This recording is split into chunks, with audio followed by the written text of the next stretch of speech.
Eldorado came out, and I did a tour of the States. Right. Did 4 tours of the States actually. Right. Which was like quite a lot. It was good fun touring. But that last one I didn't really enjoy, you know, and I just kind of we came to the end of the tour, and then I split. You know, and I had this idea I was going to go off and be a postman.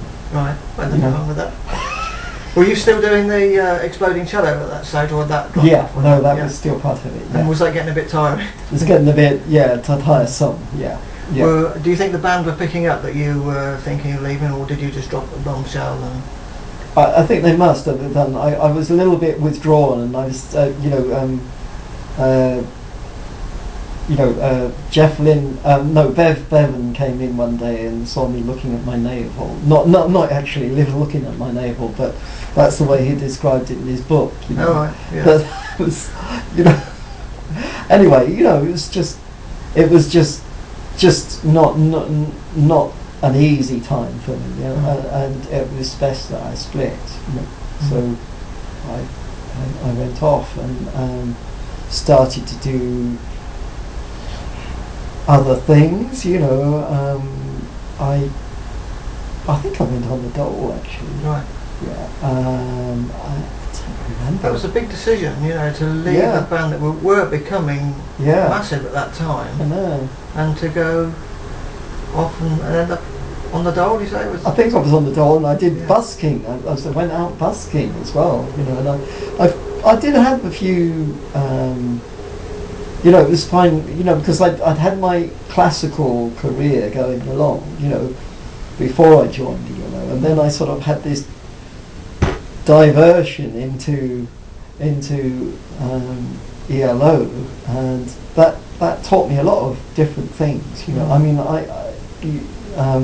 I'm going to play you a little bit later on, you know, but I'm going to give you play you a few improvisations that you can see that I'm an improviser now. And I don't think I would have learned that if I hadn't been with ELO. Because I came into ELO, and there were 3 different types of players. There were the players like Jeff Lynne, and who didn't read music. You know, they just played from what they knew. And there were the players that could read, but could also improvise as well. Like Wilf was pretty good at that. And there was players like myself that could read, but didn't really know how to improvise. And, you know, so I was put on the spot there and started to get the hang of it. You know, and as things developed, you know, so I did other. You know, so I got the hang of improvising. When you were busking, did it bother you that you might get recognised, or did you hope maybe that you would, and maybe they would put more money in the cap? It didn't really, you know. I mean, it's as I say, it's another life. You know, you're in the ELO, and then you're out of ELO, and then you're just in another life. You know, and it just goes on. You know.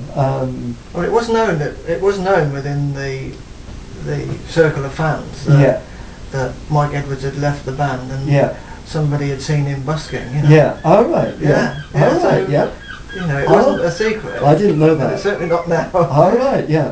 But, So I mean, I did busking, and I started to play with different people. I formed a duo with a dancer, fantastic dancer. And we worked together for 3 years, and we did performances around the country, and we went to Edinburgh Festival, played there. That was 3 years of that. Then I got involved in a spiritual movement, and I went to India to meet Osho, or Bhagwan, as his name was.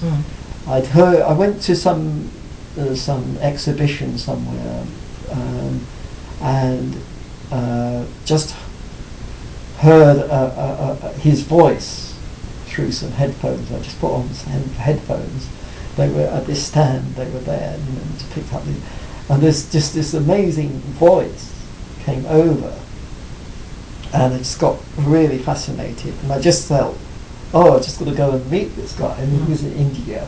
So I got myself together and went out there and stayed 6 months out there and became a sannyasin of his, and had this name which was given to me, which was Deva Pramada, right. Which means divine joy. And that was another journey, you know, really being involved in that, you know, because I was very much involved there later. Very much, I'd spent 6 months' time in Pune, and then I came back for a while, and then I was part of some of the communities that were developing. I lived in a commune. First of all, there was a commune in Devon, not far from, 30 miles from where I am now, which was a great place. And then there was another commune that was formed near Cambridge, near Newmarket, and that was amazing. There was like up to sort of 150 people in there. And I was invited there particularly because of playing, and there was a really super duper group of musicians playing in this chamber music type way. They were playing, guitar and bass guitar and hand percussion and flute and violin and a little bit of keyboards, and that was what I wanted what I enjoyed out of ELO was that kind of chamber music feel and working together to produce something. So that taught me an awful lot. What else? And then, and then also went to America with that, and went to Germany. I lived in Germany for a while. And then later I was living in London, doing different things, doing some music things, but working. And then I decided to move to Devon, and came to Devon, met some, very interesting people down here, and one of them wanted to do some recording, and I fancied, at that time, doing a little bit of recording, and I got some equipment together, rudimentary stuff, and I did this album with an actor, and we did this thing based around the Prophet, which has been mentioned somewhere on YouTube or something, or on Wikipedia or something.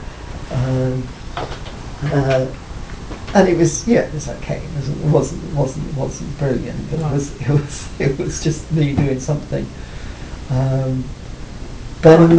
So back in the early days before I actually joined the ELO, one of my main interests in classical music was kind of Baroque music and early music, and I'd taken up that time. I'd taken up this instrument called the viola da gamba. I was telling you about the bass viol, and nowadays there's all the colleges. They all have teachers of that available. But at that time, the early music movement was just beginning, and they didn't have a teacher for the viola da gamba, Royal Academy of Music, and they got me one in specially, so but I enjoyed that, and also there was this whole beginning of the whole what I call Baroque music playing revolution going on there. And I was involved in that at that time, but when ELO came along, it just took me right away from it.